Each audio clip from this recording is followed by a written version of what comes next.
का फोकस आज silver ETFs पर है, जिसमें तेज गिरावट है। एमसीएक्स पर चांदी अब फ्लैट है, लेकिन सिल्वर ईटीएफ अभी भी आपको 10% नीचे दिखाई देंगे। सुबह ये 20% नीचे थे, अब 10 से 14% नीचे रह गए हैं।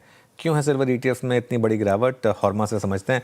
हॉर्मास, गुड आफ्टरनून। तो क्या ये थोड़ा सा पैनिक सेलिंग हुई आज यहाँ पर? गुड आफ्टरनून अनुज। एक पैनिक सेलिंग जैसे आप कह भी सकते हैं, क्योंकि ग्लोबल बाजारों में स्पॉट सिल्वर प्राइसेस गिरावट के साथ कामकाज नहीं कर रहे हैं, बावजूद इसके कि डोनाल्ड ट्रंप ने कल काफ़ी सारे बयान दिए जिससे रिस्क ऑफ सेंटिमेंट जो था वो थोड़ा सा कम होता हुआ नजर आया था।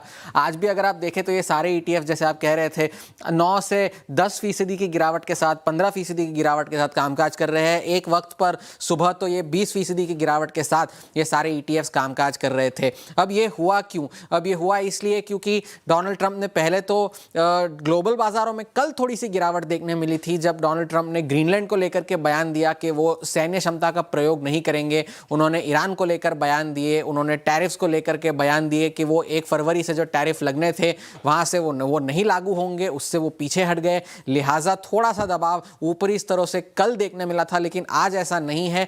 और इस वजह से भारत में भी एमसीएक्स में आज सुबह सिल्वर के जो फ्यूचर्स थे चांदी के, वो गिरावट के साथ कामकाज कर रहे थे, लेकिन उसके बाद वहां पर भी रिकवरी देखने मिली है। लेकिन ये ईटीएफ्स जो है अभी भी गिरावट के साथ कामकाज कर रहे हैं। अब कहानी ये है कि 1 दिसंबर से लेकर के 20 जनवरी का अगर हम एमटीएफ बुक देखें तो एमटीएफ बुक में इन सभी ईटीएफ्स में जो लेवरेज्ड पोजीशंस है उनमें बहुत ज्यादा इजाफा देखने मिला है। अगर हम एक ईटीएफ की बात करें, निप्पॉन सिल्वर एएमसी ईटीएफ की, तो 1 दिसंबर को यहां पर एमटीएफ पोजीशंस जो थे वो 472 करोड़ के थे।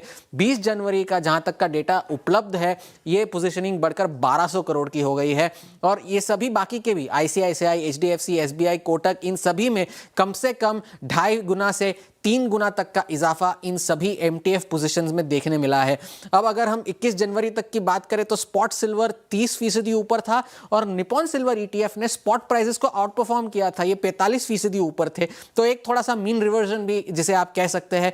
और ये एमटीएफ बुक के बारे में हम लोग आपके दर्शकों को भी ये बताते आ रहे हैं, पिछले वर्ष भी हमने इस बारे में चर्चा की थी। और नितिन कामत जो कि जीरोधा के सीईओ है, उन्होंने भी कल सोशल मीडिया प्लेटफॉर्म एक्स पर यह लिखा कि 5 साल में कोविड के बाद से एमटीएफ बुक 5 गुना बढ़ी है, लेकिन रिस्क मैनेजमेंट करना एमटीएफ बुक में काफी मुश्किल है। और जब कोई बड़ा करेक्शन आएगा, कोई बड़ी गिरावट होगी, तब जाकर के यहाँ पर ये लेवरेज्ड पोजीशंस जो है वो सबसे ज़्यादा रिस्क पर होंगे, उन्हें मैनेज करना मुश्किल होगा और सिंक्रोनाइज्ड लिक्विडेशंस होंगे। जबकि 2008, 15 और कोविड के बाद के हमें इस तरह की गिरावट देखने नहीं मिली है। लिहाजा अगर यदि ऐसा हुआ तो सिंक्रोनाइज्ड लिक्विडेशंस हो सकते हैं। तो फिलहाल के लिए आज चांदी में काफ़ी वॉलेटिलिटी देखने मिली है, लेकिन फोकस आज इन सब ईटीएफ्स पर ही रहा है। बिल्कुल, शुक्रिया हॉर्मास। तो चांदी के ईटीएफ्स में बड़ी गिरावट